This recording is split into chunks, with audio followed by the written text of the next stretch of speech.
महाराष्ट्र में कॉरपोरेशन के चुनाव हो रहे हैं। आमतौर पर निकाय चुनाव होते थे और गुजर जाते थे, कोई हल्ला नहीं, कोई चर्चा नहीं। लेकिन इस बार पूरे देश की नजर इस चुनाव पर है। इसके पीछे की वजह है चुनाव में बनते और बिगड़ते समीकरण। दोस्त दुश्मन बन गए हैं और दुश्मन दोस्त। इस चुनाव की वजह से बढ़ चुके परिवारों का रियूनियन हो रहा है। नए सियासी रिश्ते बन रहे हैं। 16 फरवरी को 29 महानगर पालिकाओं के नतीजे आएंगे। ये नतीजे तय करेंगे कि महाराष्ट्र की राजनीति का भविष्य क्या होगा, कौन किस पाले में होगा। बनती बिगड़ती इस केमिस्ट्री का महाराष्ट्र की सियासत में क्या असर होगा। महाराष्ट्र से आई हवा दिल्ली की सियासत पर कितना असर डालेगी। महाराष्ट्र चुनाव को डिकोड करती इस रिपोर्ट को देखकर आपको सब पता चल जाएगा।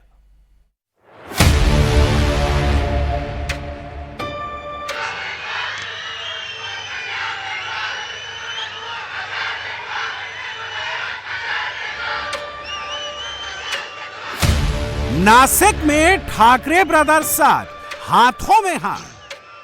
पण आजच्या सभेत मला खूप आनंद होतोय, कारण माझ्यासोबत माझा भाऊ आणि महाराष्ट्र नवनिर्माण सेनेचा अध्यक्ष राज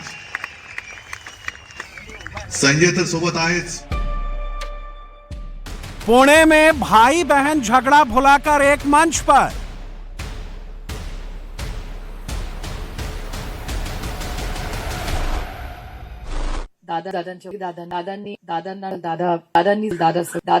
दोस्त बने दुश्मन, दुश्मन बने दोस्त। कांग्रेस चुनावी सीन से गायब क्यों है?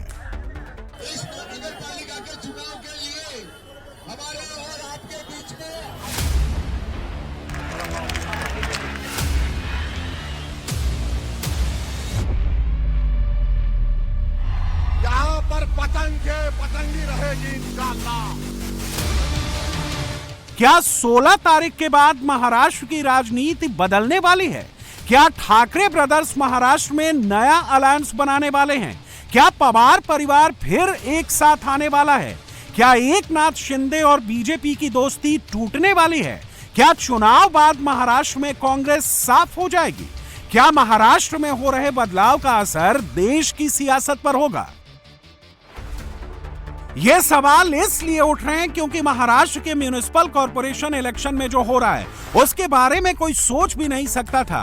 किसी फिल्मी स्क्रिप्ट की तरह सियासी रिश्तों की तासीर बदली है। विचारधारा ताक पर रख दी गई है। अलायंस बिखर गए हैं। पुरानी रार भुला दी गई है। कौन कहां किसके साथ है, जनता कंफ्यूज है। सिर्फ सीटों के नफे नुकसान का गणित है और टारगेट पर सिर्फ जीत है। महाराष्ट्र के इस इलेक्शन में शहर शहर गठबंधन कैसे बदले हैं, पहले उसे समझ लीजिए।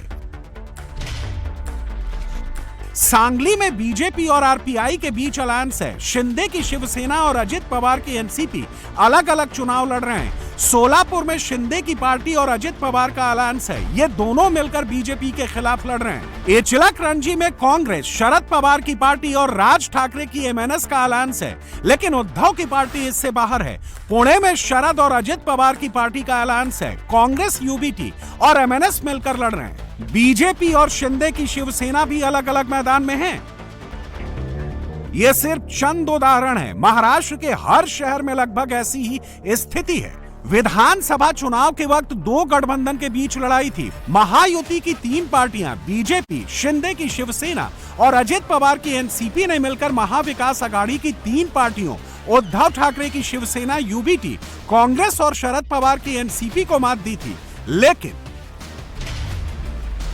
कॉर्पोरेशन चुनाव में सिर्फ 4 शहरों में महायुति की तीनों पार्टियां साथ मिलकर चुनावी मैदान में हैं।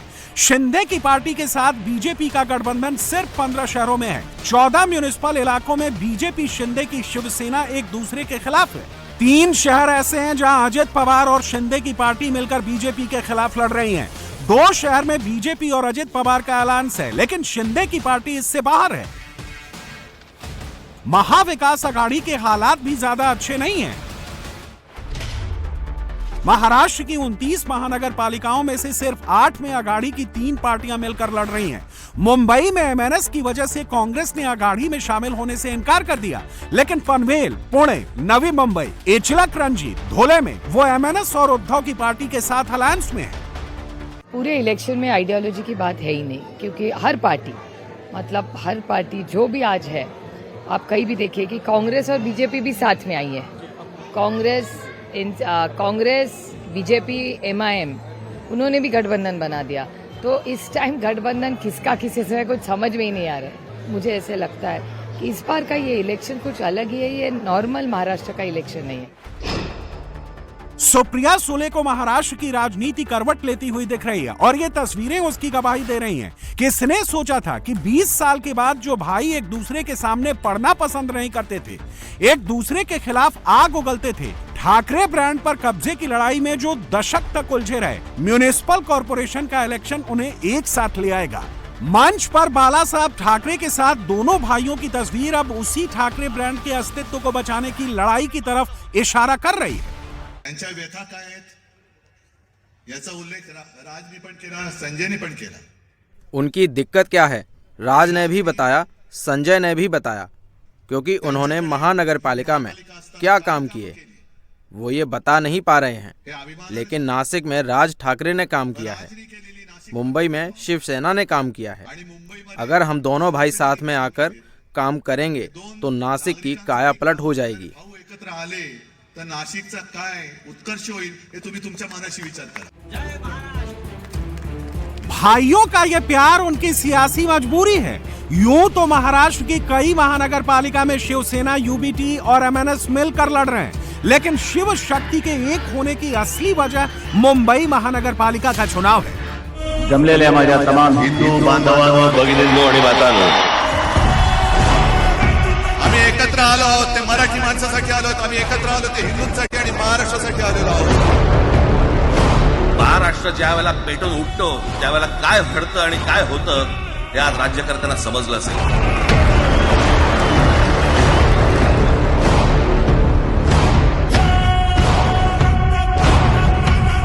पिछले विधानसभा चुनाव में उद्धव की शिवसेना महाराष्ट्र में लगभग साफ हो गई थी।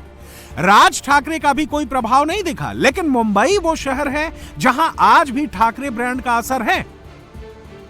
महाराष्ट्र विधानसभा चुनाव में शिवसेना, यूबीटी को सिर्फ 10% वोट मिले थे, लेकिन मुंबई में उद्धव की पार्टी को 23% वोट मिले। मुंबई में वो बीजेपी के बाद सबसे ज्यादा वोट पाने वाली पार्टी है। राज ठाकरे की पार्टी को महाराष्ट्र में सिर्फ 2% वोट मिले थे, लेकिन मुंबई में एमएनएस को 7% वोट मिले। उद्धव और राज दोनों को उम्मीद है कि अगर उनका ये वोट बैंक इस चुनाव में कायम रहता है, ठाकरे नाम के आगे शिंदे की पार्टी और कांग्रेस का मुस्लिम वोट उनकी तरफ ट्रांसफर होता है, तो फिर बीजेपी को हराया जा सकता है। 20 साल तो अलग अलग राह पे चलते रहे। 20 साल कैसे निकल गए, क्या हो सकता था, होना चाहिए, मुझे लगता है ये सारी बातें तो हमने अभी पीछे छोड़ दी। राज साहब का एक इंटरव्यू था और हमने भी उसी को लेके एक थ्रेड आके लेके गए कि महाराष्ट्र के हित के लिए हो, मुंबई के हित के लिए हो, मराठी मानुस के लिए हो, कोई भी समझ या अपने में जो कोई थोड़ी कहते हैं ना कि अलग राह है, अलग विचारधारा हो, उसे बाजू में रख के हम साथ में आ सकते हैं, क्योंकि आज महाराष्ट्र को ज़रूरत है। आज ज़रूरत है कि आज ताकतें एक साथ आए, महाराष्ट्र की जो आवाज़ है वो दिल्ली के सामने बुलंद हो। फैमिली करके जो रियूनियन हुआ है, मुझे लगता है सबसे अच्छी बात हुई है, क्योंकि एक जो वैक्यूम था वो भर चुका है। जो भी पिछले 5-6 महीनों में हमारी बातें होती है, मुलाकातें होती है, बहुत ही ईजी गोइंग है, कोई सी कड़वाहट रही नहीं।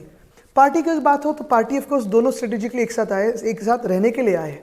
हाँ, आगे भी और पहले भी जैसे दो अलग पार्टी, जैसे हम भाजपा के साथ थे या कांग्रेस के साथ थे, तो कुछ विचारधारा एकदम सेम हो सकती है, कुछ विचारधारा थोड़ी अलग हो सकती है, कुछ आंदोलन की पद्धति सेम या अलग हो सकती है, इसमें चल सकता है। लेकिन हम मुंबई के लिए एक साथ आए, महाराष्ट्र के लिए एक साथ आए। दो भाई बचपन में तो एक साथ ही बड़े थे, तो अगर उनको साथ में देखे तो इतना आसान लग जाता है कि ऐसे लगता नहीं कि कभी दूरी थी।